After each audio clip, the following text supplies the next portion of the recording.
اعوذ باللہ من الشیطان الرجیم بسم اللہ الرحمن الرحیم حتی اذا استیأس الرسل وظنوا انہم قد کذبوا جاءہم نصرنا فننجی من نشاء ولا يرد بأسنا عن القوم المجرمین۔ ناظرین محترم، آج 13ویں پارے سے سورہ یوسف کی آیت نمبر 110 پڑھنے کا شرف حاصل کیا، جس میں ارشاد ہوتا ہے کہ رسولوں نے تبلیغ کی یہاں تک کہ وہ لوگوں سے مایوس ہو گئے اور گمان کیا کہ نصرت الہی کے بارے میں غلط کہا گیا ہے، تو ان کے لیے نصرت الہی آ گئی، پھر ہم نے جن کو چاہا نجات دے دی اور ہمارے عذاب کو مجرمین سے نہیں ٹالا جائے گا۔ ناظرین کرام، اس آیت میں بہت سے پیغامات موجود ہیں، لیکن آج ہمیں جس نقطے کی طرف اشارہ کرنا ہے وہ یہ ہے کہ نصرت الہی سے انسان کو کبھی مایوس نہیں ہونا چاہیے۔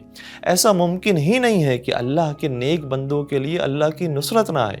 جیسے حضرت ابراہیم علیہ السلام کے لیے نصرت آئی، حضرت موسیٰ علیہ السلام کے لیے نصرت آئی، جنگ بدر میں نصرت آئی، البتہ ثابت قدم رہنا یہ ضروری ہے۔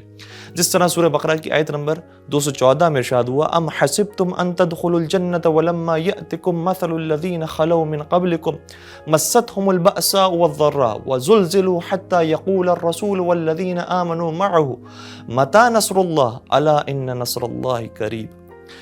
کیا تمہارا یہ خیال ہے کہ تم آسانی سے جنت میں داخل ہو جاؤ گے، جبکہ ابھی تم سے وہ امتحان ہی نہیں لیا گیا جو تم سے پہلے والی امتوں سے لیا گیا ہے؟ انہیں فقر و فاقہ اور پریشانیوں نے گھیر لیا تھا اور بلاؤں کے اتنے جھٹکے دیے گئے کہ خود رسول اور ان کے ساتھیوں نے کہنا شروع کر دیا کہ آخر خدائی امداد کب آئے گی؟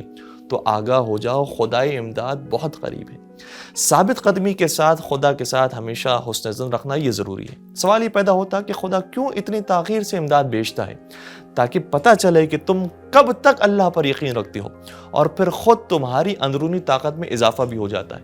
جس طرح مولا علی علیہ السلام نے نہج البلاغہ کے خطبہ نمبر 45 میں عثمان بن حنیف کو یہ مثال دی تھی کہ ایک درخت وہ ہوتا ہے جو گھر کے صحن میں اگتا ہے، اور ایک درخت وہ ہوتا ہے جو بیابان میں اگتا ہے۔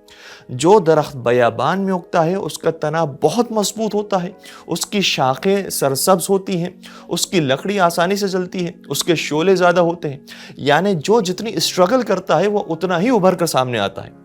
آج تقریباً تمام امت مسلمہ اسٹرگل کے مرحلے سے گزر رہی ہے، اور اگر یہی مقاومت اور استقامت جاری رہی تو امت مسلمہ ایک دن قدرت مند قوم کے طور پر سامنے ضرور آئے گی۔ جیسا کہ پیغمبر اور صحابہ نے سختیاں برداشت کی تو پھر پورے مکہ اور مدینہ بلکہ پورے مشرق وسطیٰ پر رسول اکرم کی حکومت تھی، جبکہ ابتدائی دور میں معاشی حالات کوئی اچھے نہیں تھے۔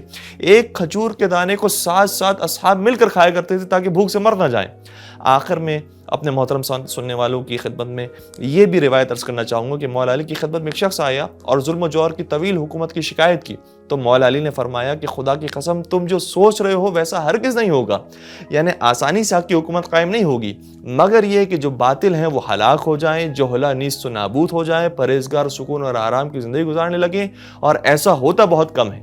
ہاں، اگر حالات اتنے خطرناک ہو جائیں کہ تم پیچھے مڑ کر دیکھو تو تمہیں اپنے پیروں کے نشان دکھائی نہ دے، یعنی تمہارا کوئی حامی و مددگار نہ ہو اور تمہاری حیثیت اس سرد خانے میں پڑے ہوئے مردے سے زیادہ پست ہو جائے جو اچانک مر جاتا ہے، تو پھر ایسی صورت میں خدا کی طرف سے کامیابی نصیب ہوگی، اور انشاءاللہ وہ ظہور امام زمان علیہ السلام کا زمانہ ہوگا۔ اور پھر میرے مولا نے وہی آیت پڑھی جو ہم میں سرنامہ کلام میں آپ کی خدمت بیان کی تھی کہ جب رسول مایوس ہو گئے اور گمان کیا کہ ان سے غلط کہا گیا تھا تو اچانک ان کے لیے نصرت الہی آ گئی۔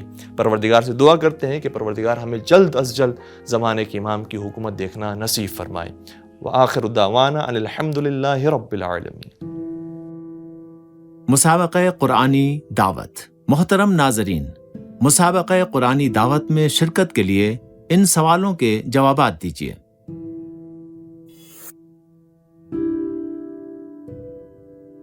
سورہ یوسف کی آیت نمبر 110 کے مطابق کس چیز سے کامیابی نصیب ہوتی ہے؟ الف، جنگی ساز و سامان، بے، استقامت داری، جیم، دعا و مناجات۔ کل دوپہر 12 بجے تک ایرانی وقت کے مطابق الف، بے، جیم میں سے صحیح آپشن کو اس واٹس ایپ نمبر پر ارسال کیجیے۔ مزید معلومات کے لیے اس ویب سائٹ پر رجوع کیجیے۔